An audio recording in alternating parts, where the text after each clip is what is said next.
عاشقان رسول کی دینی تحریک دعوت اسلامی کے تحت یورپی ملک فرانس میں سنت و بھرے اجتماع کا انعقاد کیا گیا، جس میں فرانس میں تعینات پاکستانی ایمبیسڈر عاصم افتخار سمیت ایمبیسی کے عملے کے دیگر افراد و یورپی ممالک سویڈن، اسپین و اٹلی سے مختلف شعبۂ زندگی سے وابستہ افراد و مقامی عاشقان رسول اور ذمہ داران دعوت اسلامی کی بھی شرکت ہوئی، جبکہ سفر یورپ پر موجود دعوت اسلامی کی مرکزی مجلس شورا کے رکن حاجی یافور رضا اتاری نے سنت و بھرا بیان کیا۔ دوران بیان رکن شورا نے نرمی اختیار کرنے اور عفو و درگزر سے کام لینے کا ذہن دیا۔ نرمی کرنی، اگنور کرنا ہے، معاف کرنا ہے، برداشت کرنا ہے۔ دوران اجتماع رکن شورا نے شرکاء اجتماع کو سلسلہ عالیہ قادریہ رضویہ اتاریہ میں داخل کر کے امیر اہل سنت دامت برکاتہ العالیہ کا مرید بنایا، اور اس کے بعد رکن شورا نے دعا کرائی۔ کوئی لڑائی جھگڑوں کا شکار ہے، مولا اس کے گھر میں امن قائم فرما دے۔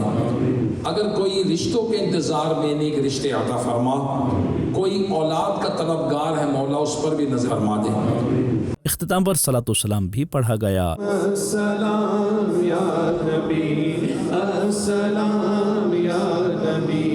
اجتماع کے بعد رکن شورا نے پاکستانی ایمبیسڈر عاصم افتخار سے ملاقات کرتے ہوئے انہیں دعوت اسلامی کے اشاعتی ادارے مکتبۃ المدینہ سے شائع ہونے والی کتب و رسائل تحفتاً پیش کی۔ دعوت اسلامی نے دنیا بھر میں دھوم مچائی ہے، سارے جہاں میں عشق محمد کی خوشبو پھیلائی ہے، دین کا پیغام ہے یہ، دنیا بھر کے نام ہے، اور شرکاء اجتماع سے بھی ملاقات کا سلسلہ ہوا۔